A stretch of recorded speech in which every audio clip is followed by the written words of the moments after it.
감사합니다. 우리 앞은 서로 앞, 뒤, 좌우로 인사 나누겠습니다. 반갑습니다. 축복합니다. 네.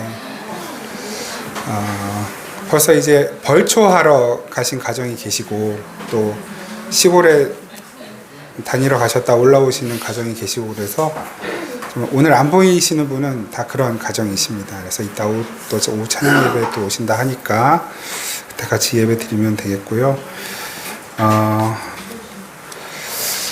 하나님께서 밤낮으로 우리에게 또 시원한 안식의 시간을 주셨습니다. 부디 저와 여러분들의 몸과 마음이 이 하나님의 섭리 안에 움직여가고 있는 이 세상을 바라보면서 회복되고 그 하나님의 손안에 우리의 삶이 있음을 기억하면서 감사를 잃지 않고 그 안에서 하나님의 은혜를 늘 누릴 수 있기를 축복합니다. 오늘도 하나님께서 이 자리에 우리를 부르신 이유는 하나님 우리에게 무엇을 원하시고 요구하셔서가 아니라 하나님 우리에게 무엇을 베푸시고 주시려고 부르셨습니다. 그 하나님의 은혜를 우리가 사모하면서 이 시간 성령과 진리 안에서 살아계신 하나님께 예배 드리겠습니다. 다 함께 묵도하시겠습니다.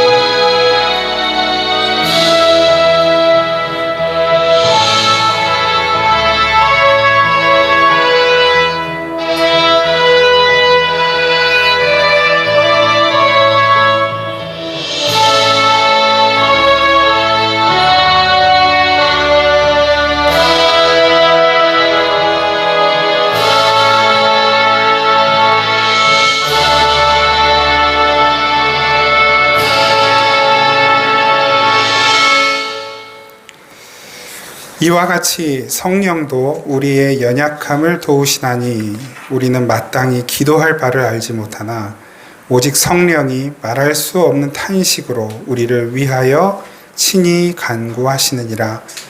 마음을 살피시는 이가 성령의 생각을 아시나니 이는 성령이 하나님의 뜻대로 성도를 위하여 간구하심이니라. 아멘.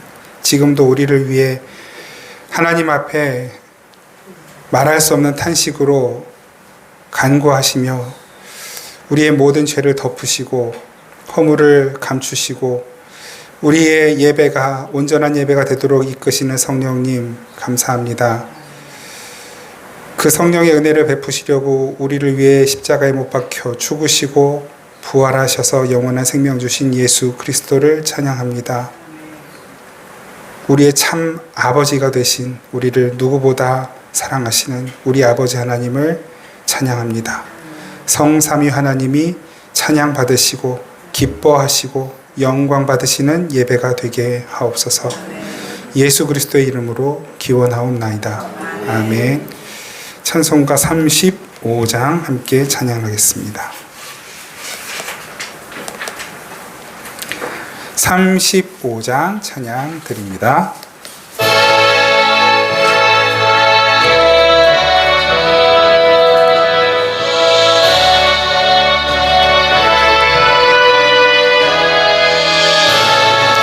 큰 영화로신 주 이곳에 오셔서 이 모인 자들로 주 백성 삼으사 그 중에 항상 계시고 그 중에 항상 계시고 큰 영광 나타내소서.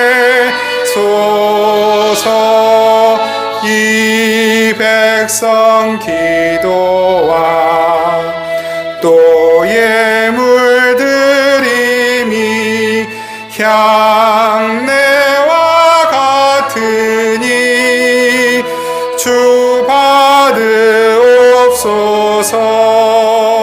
주 예수 크신 복음을, 주 예수 크신 복음을 만 백성 듣게 하소서. 또 우리 자손들 다 주를 기리고 저 성전 돌같이 긴하게 하소서. 주 구원하신 능력을, 주 구원하신 능력을 늘 끝날까지 주소서. 주 믿는 만민이 참 진리 지키며 성도들 같이 주 찬송하다가 저 천국 보좌 앞에서, 저 천국 보좌 앞에서 늘 찬송하게 하소서. 아멘.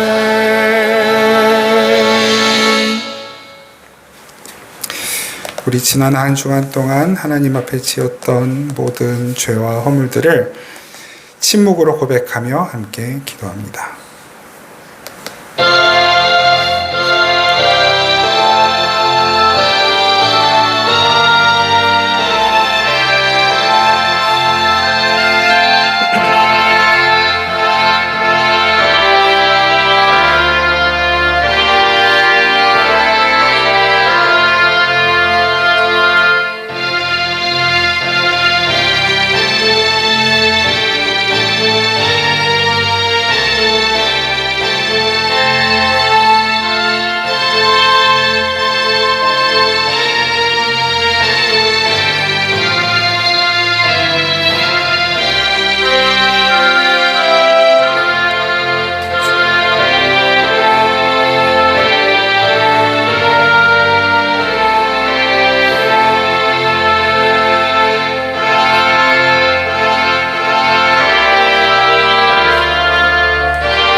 진실한 회개 자리에 있는 이들의 죄를 용서하시고 하나님은 말씀으로 확증해 주십니다.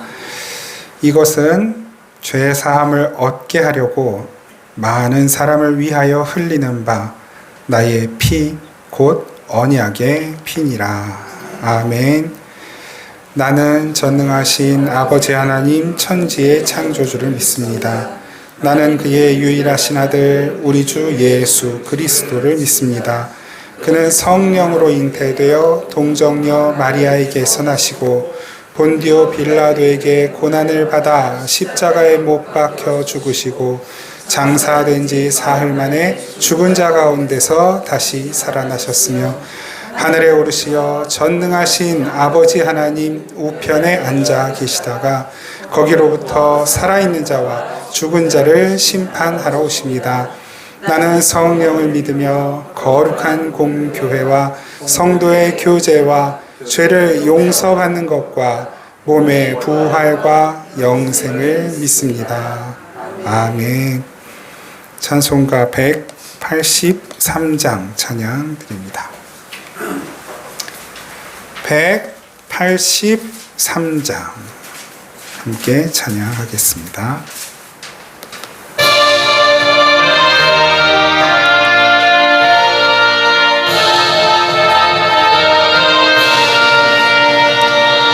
인들의 마른 불같이 시들은 나의 영혼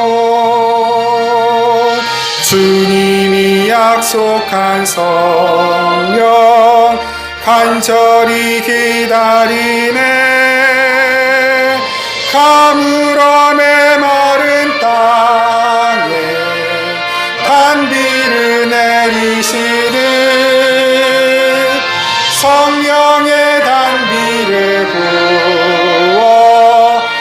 새 생명 주옵소서. 반가운 빗소리 들려 산천이 춤을 추네. 봄비로 내리는 성령 내게도 주옵소서. 가물함에 마른 땅에 단비를 내리시듯 성령의 단비를 부어 새 생명 주옵소서. 절 따라 우러를 내려 초목이 무성하니 갈급한 내 심령 위에 성령을 부으소서. 가물함에 마른 땅에 단비를 내리시듯 성령의 단비를 부어 새 생명 주옵소서. 참되신 사랑의 언약 어길 수 있사오랴. 오늘의 흡족한 은혜 주실 줄 믿습니다. 가물함에 마른 땅에 단비를 내리시듯 성령의 단비를 부어 새 생명 주옵소서. 아멘.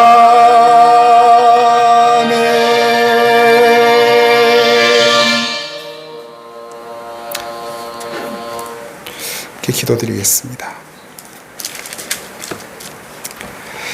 하나님, 사랑하는 하나님, 우리의 참되신 아버지, 하나님의 자녀로 택함받고 인정받고 부름받았고 또 사랑받는 저희들, 그 아버지 하나님의 사랑을 잘 깨닫지 못하고 그래서 잘 감사할 줄도 모르고 내 욕심만 많아서 내 욕심껏 주님께 더 달라고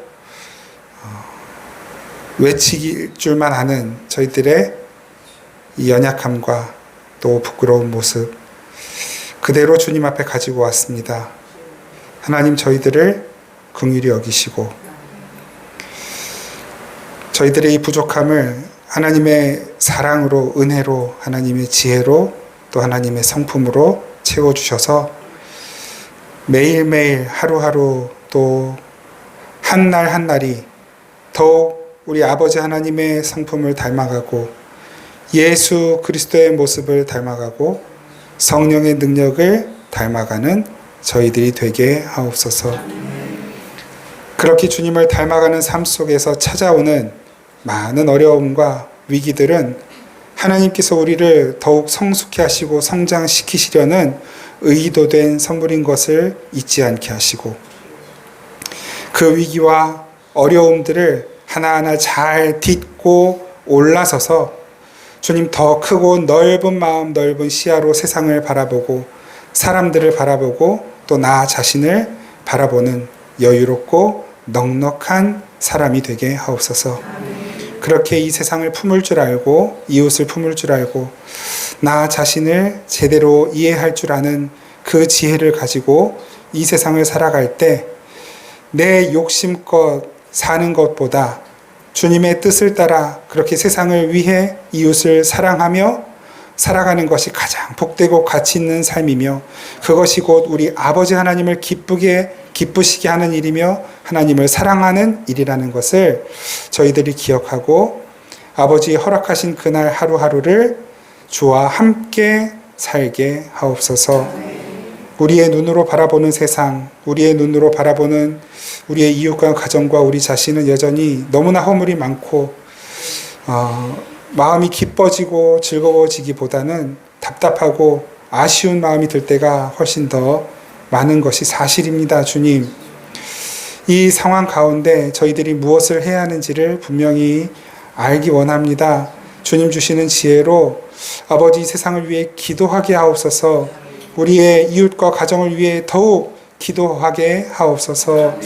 하나님, 그렇게 그 기도하는 특권이 우리에게만 주어져 있기에 우리가 그렇게 올바로 기도할 때에 그 기도를 들으시고 응답하시는 하나님의 능력이 먼저는 나 자신에게, 우리의 가정에, 그리고 우리의 이웃들에게, 그리고 이 나라와 민족 가운데로 그 응답의 역사가 능력이 흘러가는 것을 목격하기 원합니다. 주님, 부디 저희로 하여금 기도하는 일을 쉬지 않도록 우리를 늘 깨워주시고 성령 안에 각성하여 성령 충만함으로 주의 뜻을 따라 기도하는 것이 우리의 힘이고 능력이고 기쁨이고 또한 우리의 에너지가 되는 그런 삶을 살게 하옵소서. 주님이 선택하시고 사랑하시는 이 땅의 교회들을 축복합니다. 우리 생명의 단비 교회를 축복합니다. 하나님, 이 땅에 많은 교회들을 바라보시면서 주님의 마음이 답답하고 아프실 때가 있는 것을 압니다. 주님, 부디 살아있는 교회들이 그 주님의 답답한 마음을 시원케 해드리는 일을 잘 감당할 수 있게 하시고, 교회에서 전해져야 하는 올바른 복음이 더 널리, 더 많이, 더 자주, 더 크게 선포되도록 주여 역사하시고 설교자들을 깨워주시고 듣는 이들의 귀를 열어 주옵소서. 복음이 선포되는 그곳에 복음의 능력 또한 나타나는 줄 믿사오니 아버지, 우리 자신과 우리의 가정과 교회와 나라가 그 복음의 능력으로 새로워지고 회복되고 깨어나고 연합하고 온전케 되어지는 은총을 허락하여 주옵소서. 주님 다시 오실 때까지, 그때가 언제인지 알지 못하나 그때까지 주님 우리에게 맡겨주신 이 귀한 사명, 믿는 자로서의 삶, 성도로서의 올바르고 온전한 삶을 끝까지 잘 경주하며 살아낼 수 있도록 은혜 베풀어 주옵소서. 하나님, 우리 사랑하는 성도님들 축복합니다. 주님, 어디에서 무엇을 하고 있든 그 손과 발을 지켜 주옵소서. 그들의 오가는 모든 발걸음들을 안전하게 보호하여 주옵소서. 그곳에서 사는 모든 일들 주님께서 기름 부으시고 최선의 열매와 결과로 주님 복 내려 주시고 그것으로 하나님께 영광 돌리는 삶이 되게 하여 주옵소서. 먼 곳에서 공부하는 자녀들, 또한 각지를 돌아다니며 일해야 하는 우리의 귀한 성도님들, 자녀들, 아버지, 또 여러 사람들을 대하며 응대하는 가운데 힘들고 어려움을 겪고 있는 우리 자녀들, 사랑하는 성도님들 주님께서 지켜주시고 붙들어 주시고 아버지 하나님, 그 모든 상황 가운데 주님 주시는 지혜로 잘 극복하고 감당하며 또한 잘 회복되는 은총을 허락하여 주시옵소서. 우리 공부하며 미래를 준비하고 있는 우리의 자녀들에게 주님 지혜를 주옵소서. 그 지혜는 세상의 것을 잘 습득하는 지혜이기보다는 하나님의 뜻을 더 잘 깨닫고 주의 뜻대로 어떻게 살 것인가를 분명하게 아는 지혜인 줄 믿습니다. 하나님을 아는 지혜, 성령님을 아는 지혜, 예수 그리스도를 아는 그 지혜로 아버지 이 세상을 바라볼 때 비로소 올바른 학문을 눈뜨는 지혜도 열리는 줄 믿습니다. 허락하여 주옵소서. 주님, 오늘도 이 말씀을 통해 우리가 주님께 더 가까이 나아가기를 원하오니 주여 우리에게 말씀하여 주시고 그 말씀을 깨닫는 지혜를 허락하여 주시옵소서. 주님께 귀한 예물 드리는 모든 손길들, 그 손을 항상 주님 붙잡고 계시는 줄 믿습니다. 그 손으로 하는 일들이 더욱 복되고 능력 있고 풍성한 열매 맺는 일들이 되도록 하시고 단 한순간도 그 손이 빈손이 되어 남에게 꾸거나 빌리는 손이 되지 않도록 주님 은총 베풀어 주시옵소서. 오늘도 이 예배 가운데 우리 주님을 만나기 원합니다. 우리를 만나주실 주님을 더 기대합니다. 이미 이곳에 계신 주님을 사모합니다. 예배 끝까지 하나님 이 예배를 인도하실 줄 믿고 감사드리며 우리를 사랑하시는 예수 그리스도의 이름으로 기도드립니다. 아멘. 하나님 말씀 함께 보겠습니다. 마태복음 12장 30절 31절, 32절 말씀입니다. 마태복음 12장 31절, 32절 말씀. 우리 한 목소리로 함께 받들어 읽겠습니다. 시작. 그러므로 내가 너희에게 이르노니 사람에 대한 모든 죄와 모독은 사하심을 얻되 성령을 모독하는 것은 사하심을 얻지 못하겠고 또 누구든지 말로 인자를 거역하면 사하심을 얻되 누구든지 말로 성령을 거역하면 이 세상과 오는 세상에서도 사하심을 얻지 못하리라. 아멘. 오늘 이 본문 말씀은 지난주 우리가 함께 살펴보았던 계시록 말씀과 계시록 19장 11절 말씀과 이어진다라고 생각하시면 좋겠습니다. 계시록 19장 11절 말씀, 그 충신과 진실이라는 이름을 가지신 분이 백마를 타고 싸우고 계신다. 그리고 심판하신다. 그 심판의 대상은 사단 마귀, 이 세상의 죄이죠. 그리고 그 싸움의 대상은 물론 마귀와의 싸움이지만 그 마귀와의 싸움은 곧 우리가 싸우는 싸움이고 그 우리의 싸움에 하나님이 예수 그리스도께서 직접 개입하셔서 그 싸움에 지지 않도록 우리를 도우시고 힘을 주시는데 결국 그것이 나타나는 양상은 우리를 거룩해 하시기 위한 예수 그리스도와 우리와의 싸움으로 이렇게 비춰지더라. 그래서 이제 한 똥통에 빠진 아이를 건져내서 그 아이를 살려내고 그 아이의 몸에 묻은 오물을 씻어내고 그 아이의 옷을 새롭게 갈아입히는 그 과정의 그림으로 예시를 드렸는데 혹시 그걸 뭐 일주일 내내 이렇게 묵상하고 계셨던 분은 안 계시겠지만 참 이렇게 좀 예시가 깨끗하진 않아도 굉장히 좋은 예시라는 생각이 듭니다. 왜냐하면 우리가 우리 자신을 볼 때 그렇잖아요. 우리 자신을 보면 깨끗하게 살고자 하는 마음이 있으나 그게 내 마음대로 되기보다는 어떻게 그렇게 이곳저곳에서 나도 알지 못하는 사이에 그 죄의 더러운 오물들이 내 마음을, 생각을, 몸을 오염시키는지, 그리고 나는 어쩜 그렇게 그것을 잘 방어해내지 못하는지. 그래서 예수님께서 싸우고 계신 거예요. 우리를 위해, 우리와 함께, 그리고 우리를 대하여. 그래서 우리의 삶의 결론, 그 믿음의 결론은 무엇입니까? 예수 그리스도께 항복. 하나님, 저 주님과 싸워서 못 이기겠습니다. 예수님 정말 못 이기겠습니다. 예수님께 항복. 바로 그것이 세상을 이기는 이김이 된다라고 하는 것이었습니다. 그래서 그 세상을 이기는 이김을 잘 나타낸 말씀이 바로 고린도전서 15장 55절에서 58절 말씀이었는데요. 우리 다시 한번 우리 지난주에 말했던 말씀입니다. 한 번만 더 같이 읽겠습니다. 시작. 사망아 너의 승리가 어디 있느냐? 사망아 내가 사망이 쏘는 것은 죄요 죄를 거두는 율법이라. 우리 주 예수 그리스도로 말미암아 우리에게 승리를 주시는 하나님께 감사하노니 그러므로 내 사랑하는 형제들아 견실하며 흔들리지 말고 항상 주의 일에 더욱 힘쓰는 자들이 되라. 이는 너희 수고가 주 안에서 헛되지 않은 줄 알미라. 아멘. 하나님께서 이렇게 지금도 우리에게 이김을 주고 계십니다. 현재형이에요.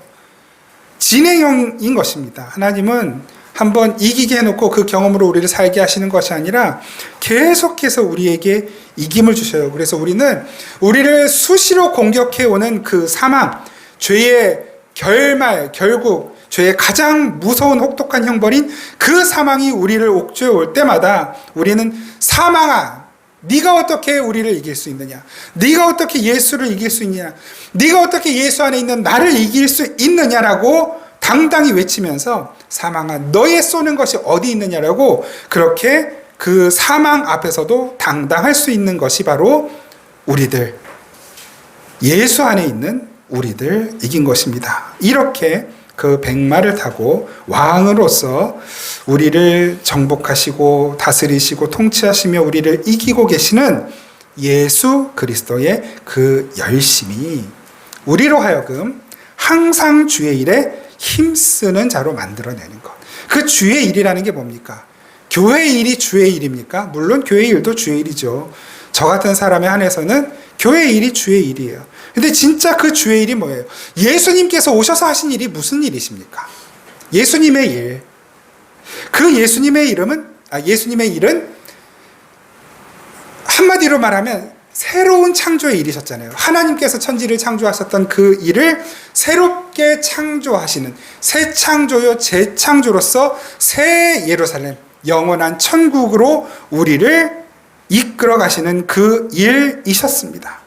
혼돈과 공허와 흑암뿐이었던 우리의 인생 가운데 그 새 창조가 일어나 우리의 삶에 질서가 잡히고, 혼란스러웠던 우리의 삶이 질서가 잡히고, 공허했던 무엇으로 채워도 채워지지 않던 우리의 삶이 예수 그리스도로 충만해지고, 빛으로 충만해지고, 공허가 해결되고, 흑암, 어둠이 사라지고, 그렇게 우리가 그 예수 그리스도의 새 창조로 말미암아 구원받았고 영원한 생명을 얻었다면 이제 우리도 그 새 창조의 일에 참여하라고 말씀하시는 거예요.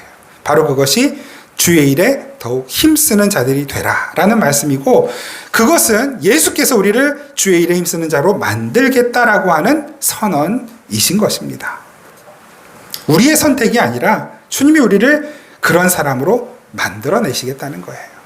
어떤 사람은 목사로, 어떤 사람은 교사로, 어떤 사람은 장사하는 사람으로, 어떤 사람은 회사원으로, 어떤 사람은 취업준비생으로, 어떤 사람은 학생으로, 어떤 사람은 기도하는 사람으로, 하나님께서, 예수께서 우리를 어떻게든지 주의 일에 힘쓰는 자로 지금도 만들어 가고 계시는 것입니다.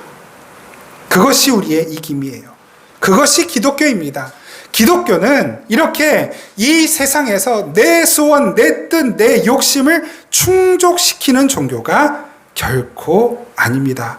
이 제한된 세상 가운데에서 하나님의 온전한 자녀로 잘 성장해서 하나님 나라로 들어가는 것이 기독교의 목표예요. 단순화시키자면 성경이 그 뚜렷한 목표 지점을 항상 명확하게 말씀하고 계셔요.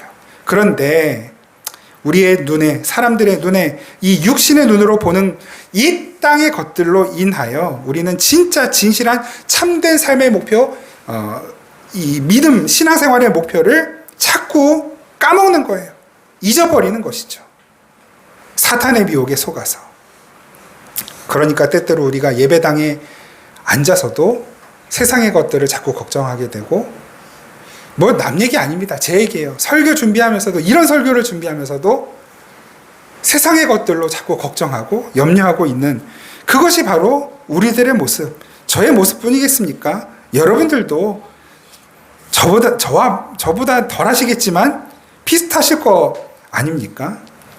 우리는 어떻게 보면 하나님께서, 예수 그리스도께서, 성령께서 완성하시고 또 완성해 가고 계시는, 그리고 반드시 완성시키실 그 새 창조를 어쩌면 잘 신뢰하지 못할 때가 많은 것입니다. 그래서 그렇게 이 세상의 오물을 여전히 포기하지 못하고 그 오물을 떼어내고 씻어내는 것을 여전히 부담스러워하고 있는 것인지도 모르는 것입니다.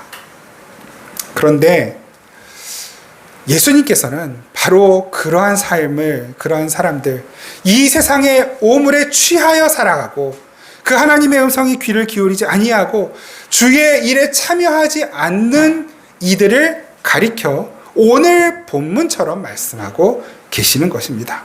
오늘 본문 한번 다시 같이 보실까요? 마태복음 12장 31절 32절 말씀 다시 한 번만 같이 읽겠습니다. 시작. 그러므로 내가 너희에게 이르노니 사람에 대한 모든 죄와 모독은 사하심을 얻되 성령을 모독하는 것은 사하심을 얻지 못하겠고, 또 누구든지 말로 인자를 거역하면 사하심을 얻되 누구든지 말로 성령을 거역하면 이 세상과 오는 세상에서도 사하심을 얻지 못하리라. 아멘. 사하심을 얻지 못한다라는 말이 무슨 말입니까? 이거 좋게 표현한 거예요. 단도직입적으로 표현하면 이 세상과 오는 세상에서 사하심을 얻지 못하리라. 용서받지 못한다. 용서받지 못한 죄인들이 가는 곳은 딱 한 군데밖에 없어요. 지옥입니다. 무서운 말씀이죠. 예수님께서 굉장히 무섭고 아픈 말씀을 하고 계시는 거예요. 성령을 모독하고 성령을 거역하면 용서받지 못하고 지옥 간다. 이 표현, 이 말씀이 우리에게 가져다 주는 부담감이, 압박감이 상당합니다. 지금 이 자리에서 저를 포함해서 이곳에 계시는 모든 분들의 마음속에 내가 성령을 모독한 적이 있는가, 성령을 거역한 적이 있는가를 아마 반추하고 계실 텐데, 우리가 이 성령을 모독하고 거역하는 것이 무엇인지를 좀 오늘 잘 이해하고, 그동안에 혹시라도 오해하고 있었던 부분이 있다면 오늘 좀 해결하고 가면 좋겠습니다. 그래야 우리의 구원에 대한 의심도 씻어낼 수가 있거든요. 성령을 모독하고 성령을 거역한다. 옛날 우리 저 어렸을 때, 그렇게 어렸을 때도 아니죠. 이제 부흥회를 좀 많이 참석을 해보잖아요. 그러면 교회에서도 이제 1년에 한 번, 두 번씩 부흥회를 옛날에도 많이 했고, 그러면 유명하고 아주 이름이 높은, 네. 그래서 이분이 어디에 떴다 하면은 진짜 그 지역이 다 들썩들썩 할 정도로 유명한 부흥사님들, 부흥 강사님들이 계시단 말이에요. 근데 그분들이 부흥회를 하실 때 거의 빼놓지 않고 하시는 말씀 중에 뭐가 있냐면, 다른 물론 이제 중요한 복음 이야기도 하시지만 그 외의 것들 중에 항상 빠지지 않고 복음의 이야기와 함께 하셨던 얘기들이 뭐냐면, 목회자들한테 순종해라. 들어보셨어요? 목회자들 무조건 충성해라. 또 절대로 11조 빼먹지 마라. 헌금 잘해라. 이 두 가지. 이제 목회자 입장에서는 굉장히 힘이 되는 말씀일 수 있어요. 목회자 입장에서는 이렇게 좀 힘이 되고 의지가 되고 용기가 되는 말씀. 근데 이거를 조금 우리가 냉정하게 한번 좀 생각해 봐야 되지 않겠어요? 왜냐하면 성경에서 그렇게 이야기하고 있으면 100% 받아들이겠어요. 예수님께서 그렇게 말씀하셨으면 100% 받아들이겠어요. 근데 성경을 아무리 찾아봐도 목회자에게 충성하고 순종하라는 말을 도저히 찾을 수 없어요. 그리고 11조, 물론 여러분 이제 말라기 말씀이라든지 여러 말씀에서 헌금을 강조하는 것처럼 보이는 말씀들이 있어서 이게 11조, 벌써 이게 11조는 아브라함 때부터 있었던 구약적 전통이니까 중요하다라고 우리가 생각을 하죠. 그런데 물론 중요합니다. 이건 11조가 아니라 10의 8, 9라도 여러분 우리가 하나님께 드리는 게 마땅하죠. 10의 10은 못 드리나요? 우리의 것이 있어요. 1%라도. 다만 1%, 10%라도 있습니까? 다 하나님 거예요. 하나님께 다 드리는 게 마땅하죠. 우리가 11조를 드리고 헌금을 드리는 이유는 그 고백이거든요. 하나님, 저는 하나님의 것 아니고 제 소유는 하나님의 소유 아닙니다. 하나님의 것입니다. 이것을 고백하면서 드리는 거예요. 그러면 그걸 드릴 수 없으면, 그러면 그걸 반대로 하나님 다 내 거니까 하나님 못 드리겠습니다 해서 못 드리는 거, 안 드리는 건가요? 아니죠. 아니잖아요. 두 렙돈 드릴 수밖에 없었던 그 과부가 예수님께 칭찬받았던 이유가 뭔데요? 두 렙돈은 아주 적은 돈이에요. 근데 그것을 전 재산이어서 하나님께 드렸습니까? 물론 전 재산이어서 드려서 칭찬받았을 수도 있었을 거예요. 그런데 그 두 렙돈은요, 조금 과장해서 말하면 그렇게 헌금하고 집으로 가는 길에 땅만 잘 쳐다보고 가도 땅에서 주울 수도 있는 돈이에요. 그만큼 작은 돈이에요. 그러니까 아무것도 아닌 돈. 여러분, 요즘 아이들 길에 다니다가 10원짜리 떨어져 있으면 줍는 거 보셨어요? 안 주고 발로 뻥 차가지고 하수구에 빠뜨리거든요. 500원짜리 정도, 500원 떨어져 있으면 주어 안 주어? 주어요. chupachups 하나 사 먹을 수 있거든요. 그거는 100원짜리는 주어 안 줘? 착한 아이예요. 50원짜리 주워 안 주워? 부자 될 거예요. 요즘 돈의 가치는 옛날 돈의 가치하고 달라요. 왜냐하면 물론 돈의 가치도 높아지기도 했지만 떨어지기도 했지만 예전보다 훨씬 풍요한 삶을 살고 있기 때문에. 그러니까 그때 당시의 두렙돈은 물론 지금보다 더 높은 가치였을 수도 있어요. 그러나 이 두렙돈은 얼마든지 쉽게 복구할 수 있는 돈이에요. 돈으로 치면. 그걸 드렸다고 예수님께서 칭찬하셨을까요? 예수님께서 그 과부를 칭찬하신 이유는 분명해요. 이 과부의 믿음을 보신 거예요. 믿음. 그 믿음은 어떤 믿음이었겠어요? 내 것은 하나도 없습니다라는 그 믿음. 그 믿음을 가지고 안 드렸어도 예수님은 칭찬하셨을 거예요. 그런데 칭찬하시기 위해서는 뭔가 보여지는 게 필요해요. 사람들은 왜 칭찬하는 줄 모를 테니까. 그래서 그 두렙도가 그 과부가 두렙돈을 헌금할 때 그걸 가지고 그 과부의 믿음을 칭찬하신 거예요. 헌금한 것을 칭찬한 게 아니라. 우리 그거 오해하면 돈에 매이는 거예요. 내가 11조를 안 해가지고 이렇게 지금 경제적으로 괴로운 건가? 아니, 물론 그럴 가능성을 완전히 배제할 수는 없죠. 왜냐하면 하나님께서 우리를 연단시키고 훈련시키는 방법이 굉장히 다양하기 때문에 그건 뭐 단정해서 말할 수는 없어요. 그러나 성경의 가르침 안에서 분명한 것은 우리 것은 없다. 100을 드릴 수 있으면 100을 다 드리는 것이 옳다예요. 100 중에 10만 드리면 네 할 일을 다 했다가 성경의 가르침이 아니라 100을 드릴 수 있으면 100을 다 드리는 것이 옳다. 그런데 네가 100을 다 드릴 수 있는 믿음이 있어도 옆에서 누군가 100에 하나를 드리는 것을 어려워하는 사람이 있으면 그 사람을 잘 배려하고 섬길 수 있어야 한다는 것. 100에 하나를 드리고 싶은데 너무 힘들고 어려워서 그 100에 하나조차 드리는 것이 너무 괴롭고 힘들고 부담스러운 사람이 있으면 네가 기꺼이 그 사람을 대신해서 드려줄 수 있는 그 마음과 섬김도 가져야 한다. 이것이 성경의 가르침이에요. 그런 마음 없이 하나님 나 이번 달 11조 이거 했어요. 10에 2조 했으니까 나 이거 하나님 이거 잘 기록해 놓으셨다가 잘 돌려주셔야 돼요. 주식 투자하세요 그냥. 네? 헌금하지 마시고. 그런 마음은 헌금하는 마음이 아니고 투자하는 마음. 주님께 드리는 마음은 나의 전부를 드리는 마음이에요. 그러니까 그 마음이 없으면 헌금하는 게 아까운 거예요. 물론 교회 입장에서는 어떤 마음으로 헌금을 드리는지 모르니까 받을 때 감사하게 잘 받고 그것을 또 주님 뜻대로 잘 사용하려고 애쓰는 거죠. 저는 분명히 말씀드렸어요. 헌금 설교 한다 그랬어요. 저는 자주 할 거예요.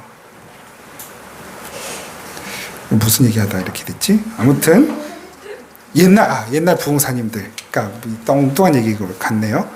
그 목사에게 충성하고 순종하는 것, 그리고 11조 잘하는 것이 성령을 기쁘시게 하는 일. 그래서 목사에게 거역하거나 목사를 괴롭히거나 혹은 헌금을 안 하면 성령을 모독하고, 이제 옛날 개역 한글 성경으로는 성령을 회방하는 일. 엄청 겁을 줘. 그러면은 천국 못 간다고. 예?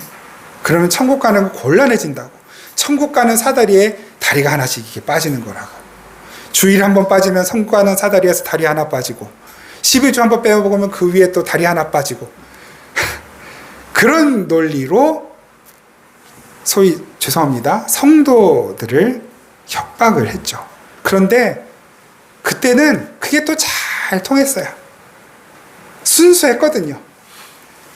근데 그때는 그런 협박을 안 해도 성도님들이 그냥 다 교회에 충성하고 예수님 사랑하는 분들이었어요. 그런 분들인데 협박을 하니까 더하지. 근데 요즘은 협박을 해도 듣는 둥 마는 둥. 그래, 하여튼 힘든 시대예요. 주님이 힘드신 시대. 교회가 뭐 재정이 없고 성도가 없어서 교회가 힘든 시대가 아니라 주님의 마음이 힘드신 시대. 예수님께서 그런 말씀을 하셨잖아요. 참새도 돌아갈 자기 둥지가 있고 저기 여우 새끼도 밤이 되면 들어가서 잘 집이 있는데 인자는 머리 둘 곳이 없네. 그 말은 무슨 말이에요? 예수님이 내가 이렇게 고생하면서 하는데 내가 진짜 어디 밤에 들어가서 잘 집이 없다, 거처가 없다, 이런 말씀입니까? 아니잖아요.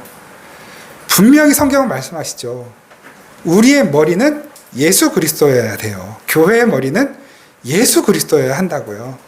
근데 예수님이 그 탄식을 하고 계시는 거예요. 내가 머리 둘 곳이 없다. 나를 머리로 둔 교회가 있는가? 나를 머리로 둔 성도가 있는가? 나를 머리로 생각하는 내 백성이 있는가? 그 탄식을 하시는 거라고요. 나의 머리가, 우리 교회의 머리가 예수 그리스도입니까? 예수 그리스도가 머리가 아니면 교회가 아니에요. 예수 그리스도가 머리가 아니면 신자가 아닙니다. 예수 그리스도가 머리가 아니면 교회가 아니고 신자가 아니라면 천국 못 가는 거거든요. 그 말씀이에요. 성령을 모독한다, 성령을 거역한다라고 하는 것은 예수님께서 우리의 머리가 되시겠다고 하는데, 머리이셔야 하는데 예수님을 머리로 두지 않는 것이에요. 성령님이 하시는 일은 어떤 일입니까? 그걸 알게 하시는 거예요. 아, 내 머리는 내가 아니라 예수 그리스도시구나. 아, 예수 그리스도를 머리로 살아야 하는 내가 너무 내 중심으로, 내 생각으로, 내 욕심만 가지고 살았구나를 깨닫게 해주시는 것. 그 깨달음 가운데 내가 회개할 수 있고, 주님, 주님이 내 머리셔야 하는데 너무 내 중심으로 내 생각과 내 주장을 앞세우고 살았습니다. 용서해 주세요. 예수님을 머리로 두고 사는 자답게 살기 원합니다. 그렇게 기도하실 수 있으면 그럼 신자인 거예요. 구원받은 사람만 그렇게 기도할 수 있단 말입니다. 성령님은 그걸 가르쳐 주시는 거예요.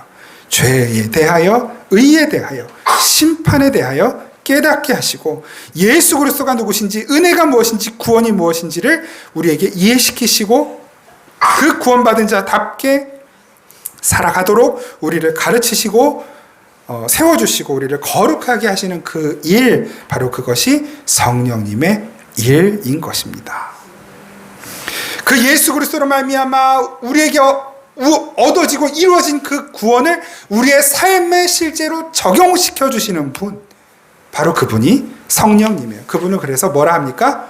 보혜사라고 일컫는 거예요. 보혜사. 옆에서 돕는 분, 상담해 주시는 분. 아, 주님, 제가 진짜 이렇게 살고 싶은데 안 됩니다.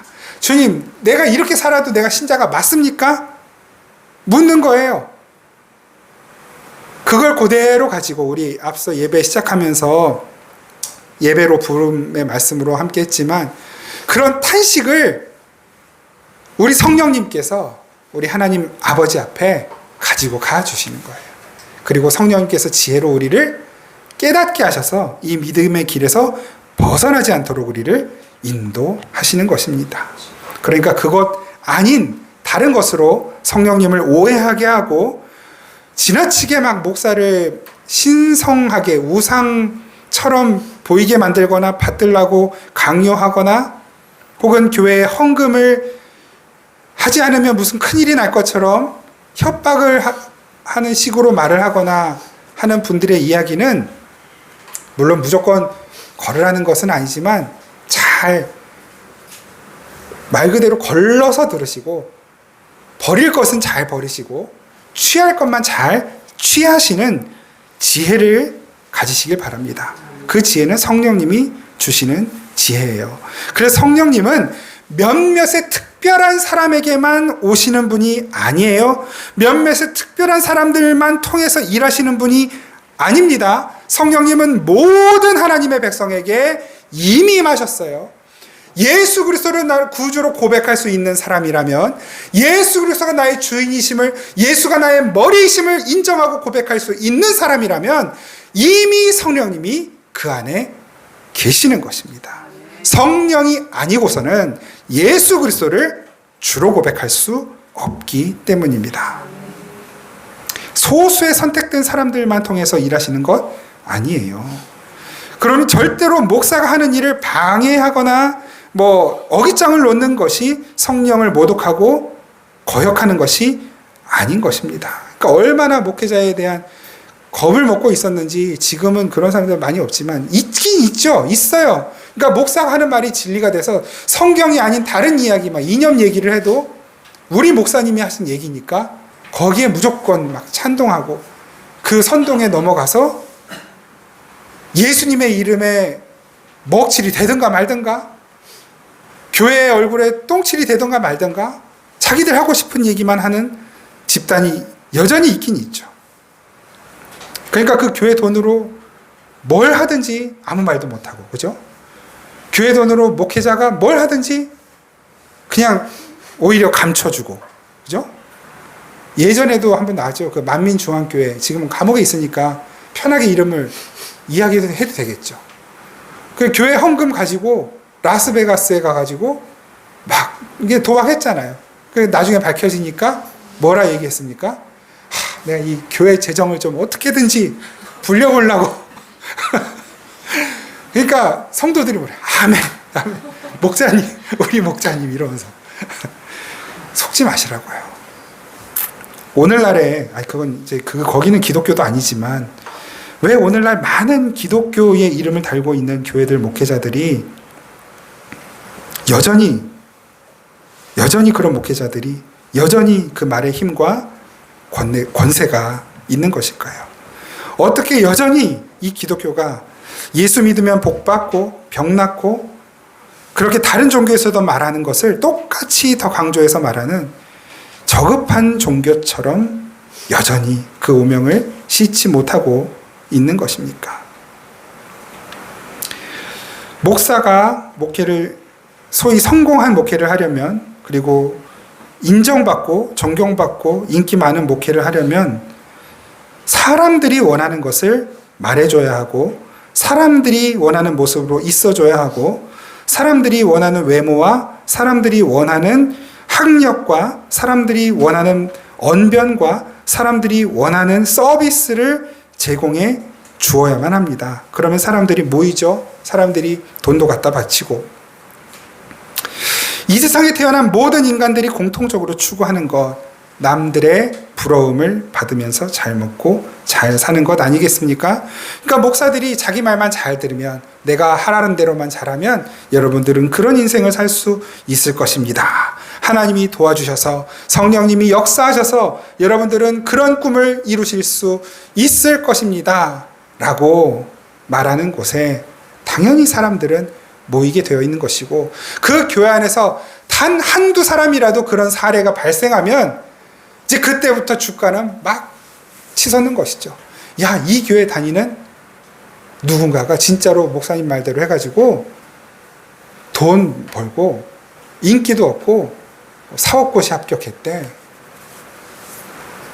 이 목사가 기도해줬더니 병이 나았대. 다 모이는 거죠. 언젠가도 말씀드렸죠. 한때 그런 부부 사기단 있었다고, 그죠?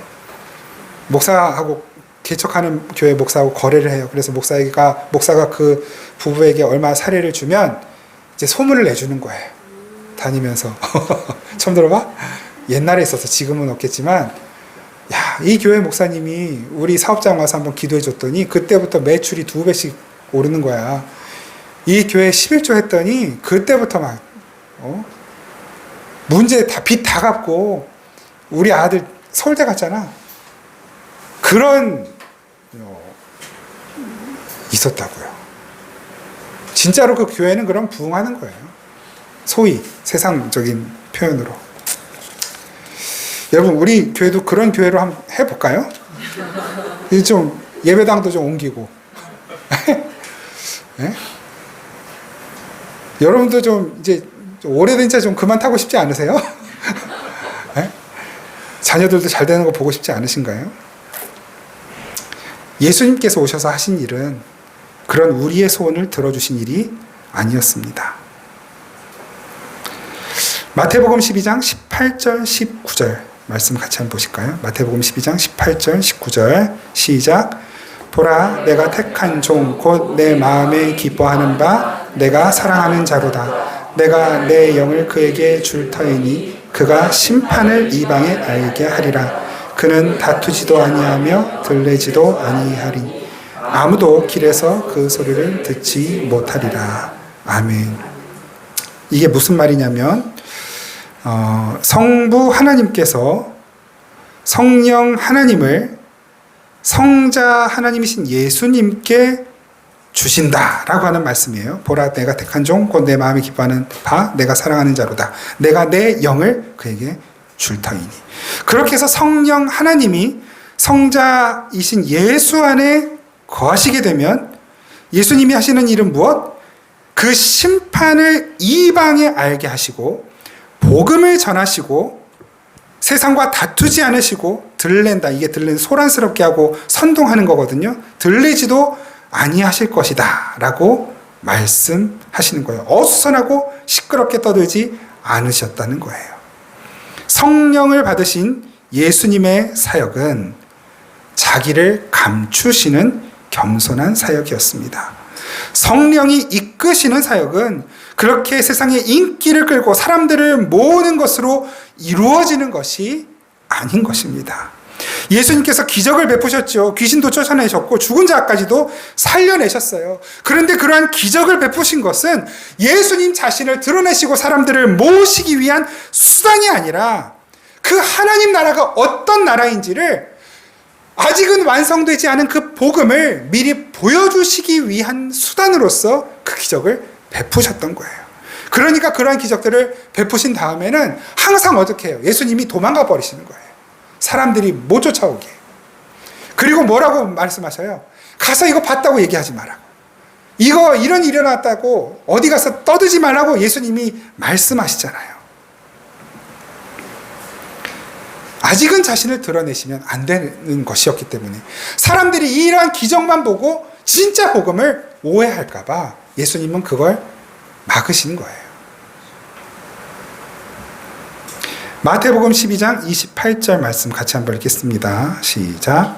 그러나 내가 너의 성령을 힘입어 귀신을 쫓아내는 것이면 하나님의 나라가 이미 너에게 임하였느니라. 아멘. 이 말씀 안에서 임하였다라고 번역된 이제 에프타센이라고 발음을 하는데요. 이게 이제 오다, 에프타노라는 말이거든요. 이 단어의 과거예요. 그러니까 오다라는 말의 과거, 왔다, 이미 왔다. 회개하라, 천국이 가까이 왔다. 에프타센이거든요. 그러니까 왔는데 바로 옆에 있어요. 문을 지금 두드린 거예요. 이 문 밖에서 누가 이렇게 문을 쾅쾅쾅 두드려요. 그럼 온 거잖아요. 하나님 나라가 왔어요. 왔다고요. 왔는데 사람들이 문을 열지 않는 것이죠. 예수님께서 성령을 힘입어 귀신을 쫓아내는 것이라면 하나님 나라가 이미 너희에게 임한 것이다 라고 예수님께서 지금 말씀하고 계시는 거예요. 그러니까 성령을 힘입어 귀신을 쫓아내시면서 이것이 바로 하나님 나라가 왔다라고 하는 것의 증거다라고 하는 것을 설명하는 것이죠. 그러나 그 사람들은 하나님 나라를 선포하시는 예수님을 인정하지 않아요. 왜냐하면 그들이 바라는 메시아는 그렇게 귀신을 쫓아내서 그냥 그 하나님 나라만 이야기하고 끝내는 메시아가 아니라 우리를 그 영원한 천국으로 인도하는 메시아가 아니라 그렇게 귀신을 쫓아내고 병든 자를 살려내고 죽은 자를 살려내고 오병이어의 기적 같은 것을 베풀어서 이 땅에서 이 나라를 잘 되게 만들고 내 삶의 문제를 해결해주고 나를 조금 더 나은, 더 여유롭고 더 행복하고 더 당당하고 어깨가 으쓱거릴 수 있고 인기 많은 삶으로 이끌어줄 메시아. 그 메시아로 예수님을 바라보고 있기 때문에 이렇게 하나님 나라를 선포하는 메시아를 인정하지 않는 것입니다. 사람들이 그 기적을 보고 예수님을 찾아왔으나 결국은 그들이 원하는 말을 예수님이 들어주시지 않자 어떻게 합니까? 그 예수 그리스도를 십자가에 못 박아 버리는 것입니다. 오늘날은 어떻습니까? 예수님께서 이 땅에서의 필요를 충족시켜주기 위해 온 분이 아니라면 내가 굳이 예수님을 믿어야 될 필요가 있습니까? 절에 가도 다른 점집에 가도 오히려 내가 바라는 것들을 더 잘 들어준대. 그러면 굳이 예수님을 내가 믿어야 됩니까? 그래서 이제 교회를 떠나는 분들이 많죠. 물론 이제 명목상, 명분상은 다른 이유이죠. 교회가 맨날 싸우기만 하고, 교회가 이제 더 이상 착한 사람이 없고, 목회자나 성도나 다 나쁜 사람들만 모여서, 당연하지. 죄인들이 모인 곳이 교회인데 뭘 바래요. 근데 이제 그런 핑계를 대면서 조금 더 내 마음에 안정을 주고, 내 어떤 문제와 고민을 더 잘 해결해 줄 수 있을 것 같은 곳으로 가는 거죠. 교회를 떠나지 않더라도 그런 식으로 교회를 옮겨가는 사람들도 있는 것이죠. 내 고민이 이 교회에서는 해결이 되지 않으니 다른 교회로 가볼까? 예수님은 물론 얼마든지 내 고민이나 내 문제를 해결해 주실 수 있는 분이시지만 그것을 위해 오신 분이 아닌 것입니다. 내 죄를 해결해 주기 위해 오신 분이시지 내 고민을 해결해 주기 위해 오신 분이 아니라는 것을 알아야 하는 것입니다. 그걸 거꾸로 받아들이기 시작했을 때 그것이 곧 성령을 모독하는 것이고 성령을 거역하는 일이 되는 것입니다. 이어령 교수님이 돌아가셨죠, 최근에. 근데 이제 예수님을 믿기 전에 내가 예수를 믿지 않는 이유 해서 옛날에 예수님 믿기 전에 신문에 이제 기고하신 글이 있어요. 거기 그 내용을 축약하면 이런 거죠. 언젠가 한번 제가 또 읽어드렸었던 것 같은데 2000년 전 예수는 십자가를 지고 고난을 당하고 자기 백성을 구원하셨다고 하는데 오늘날에는 어떤 교회에서도 그 고난의 흔적을 찾아볼 수가 없다. 내가 지금 그 손바닥에서 고난의 흔적을 찾을 수 있는 교회를 만난다면 당장 예수를 믿겠다. 얼마나 교회라는 그 집단이 자기들의 이익만 추구하고 사람들 모아서 세력을 불리는 데만 급급하게 보였다면 이런 글을 썼을까요?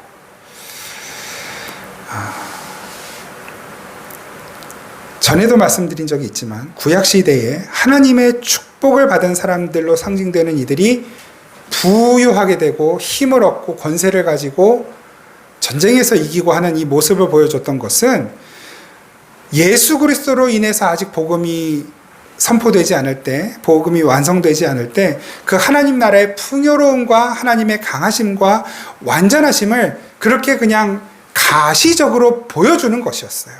왕이 되고 또 전쟁에서 이기고 막 사람들이 찾아오고 부유하고 재물을 갖다 바치고 하는 이것들이 그것이 하나님의 복을 받은 증거로 보여주시기 위해서가 아니라 하나님 나라가 어떤 것이다를 설명하시기 위한 시청각 자료로 사용하신 거란 말이에요. 그러니까 예수님이 오신 다음에는 그런 자료를 전혀 사용하시지 않아요. 심지어 이제 예수님이 부활하 승천하시고 사도들의 그 사역이 끝날 즈음에는 그런 기적들조차 막 그 바울이 유두고를 살려내고 막 이런 기적들이 있긴 있었죠. 그런데 뒤로 갈수록 바울도 자기 병 하나 못 고쳐가지고 평생 죽을 때까지 고생하다가 감옥에서 막 처음에는 막 철창문이 막 착착 열리고 막 이런 일이 일어나다가 뒤에는 그런 일도 안 일어나요.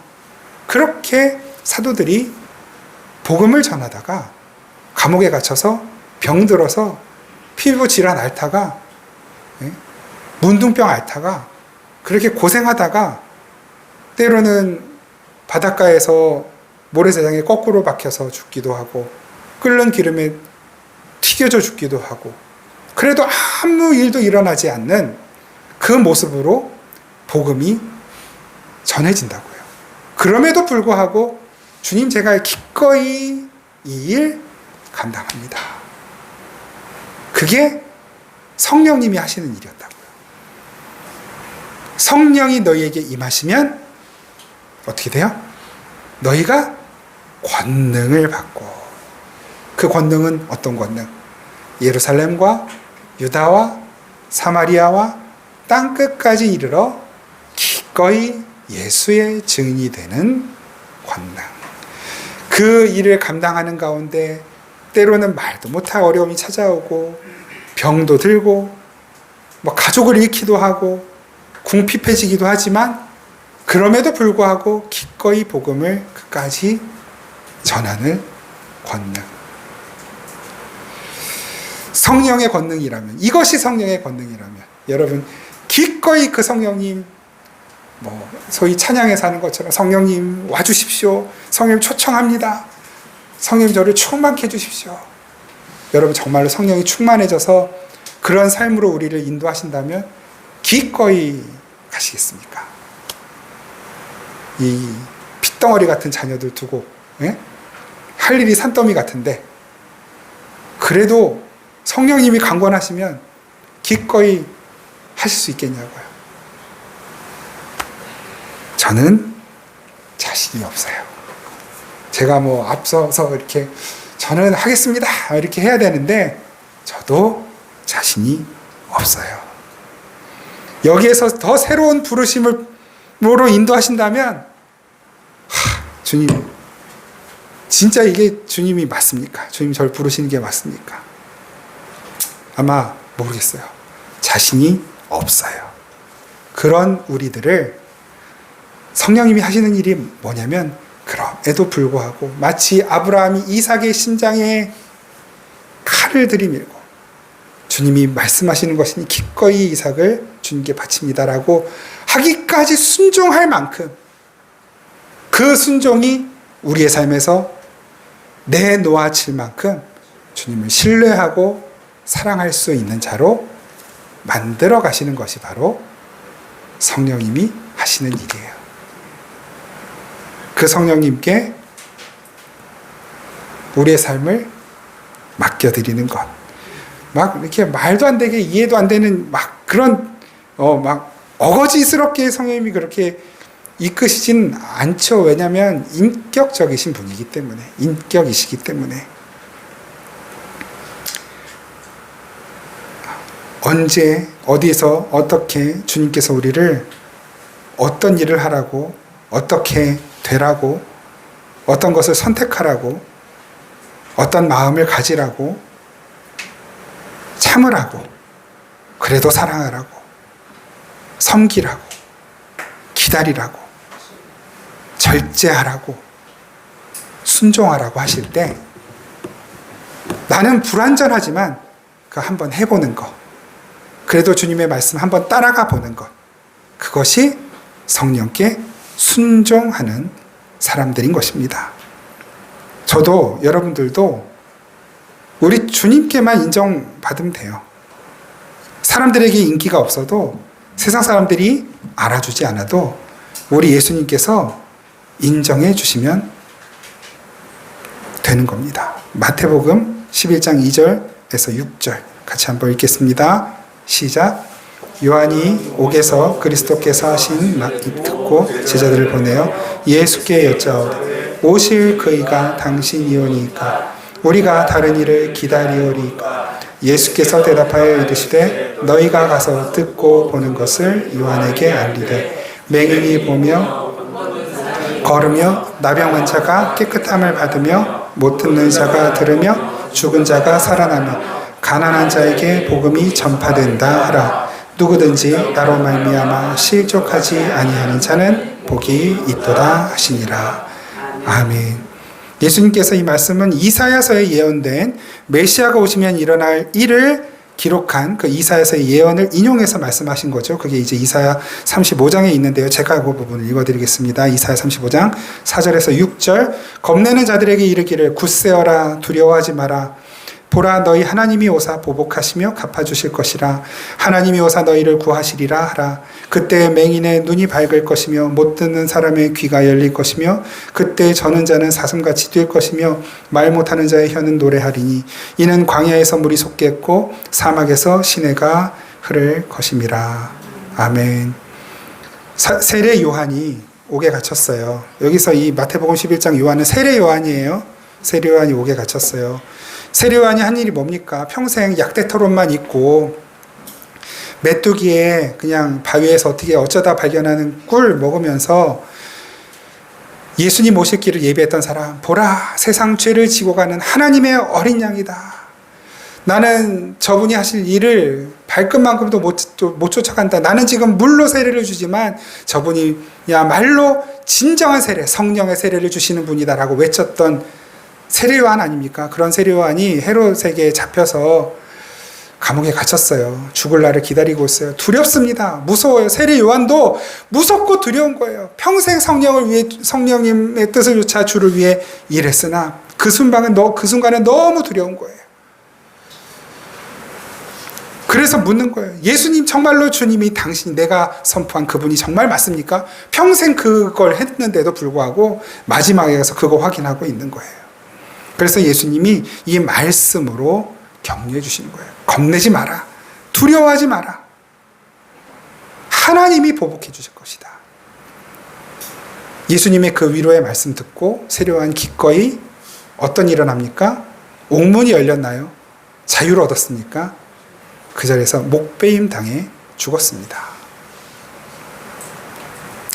이게 기독교입니다. 그럼에도 불구하고 여러분 그 예수의 뒤를 따라가시겠습니까? 그럼에도 불구하고 끝까지 복음만 이야기하시겠습니까? 그럼에도 불구하고 성령님이 하시는 일을 인정하고 따라가시겠습니까? 그럼에도 불구하고 그렇게 끝까지 가는 자들을 성도라 부르는 것이고 그들을 교회라고 부르는 것입니다. 네, 길어졌습니다. 마지막 말씀을 맺겠습니다.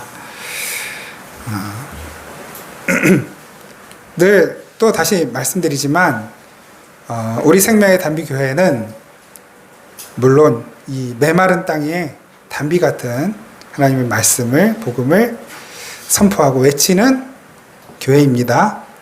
더불어서 세례 요한적 교회, 뭐 이런 말은 있진 않지만 그냥 제가 만든 말이에요. 세례 요한적 교회.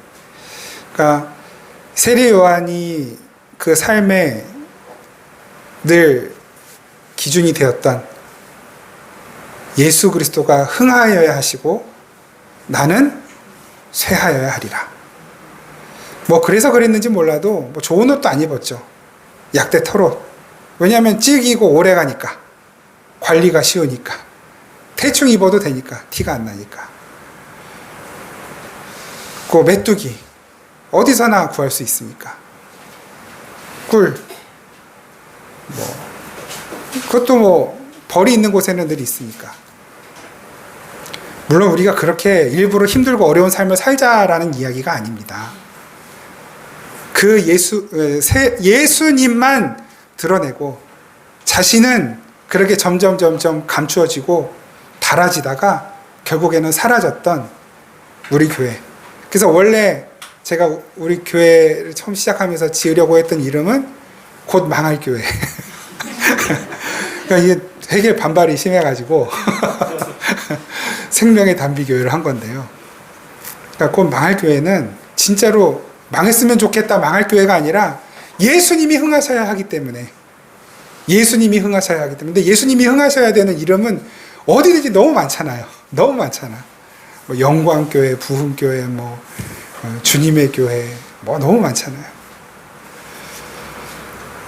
우리는 그런 교회예요. 그러니까 제가 물론 이제 옷을 잘 못 입기도 하고 별로 관심이 없어서 그러기도 한데 우리 교회 목사님은 이렇게 양복도 잘 안 입고 저러고 맨날 똑같이 저러고 입고 나오나 첫째는 제가 옷을 잘 못 입어서 그렇고 귀찮아하기도 하고, 두 번째는 거기에 조금 살짝 포장을 하는 거예요. 제가 그냥 그 세례요한 같은 마음으로 옷을 입는데 마음을 쓰고, 그래서 사람들에게 어떻게 보일까를 신경 쓰는 것보다 진짜 선포되어야 되는 복음이 어떤 것인지를 고민하고 그 복음을 이야기하는 목회자로 가는 것.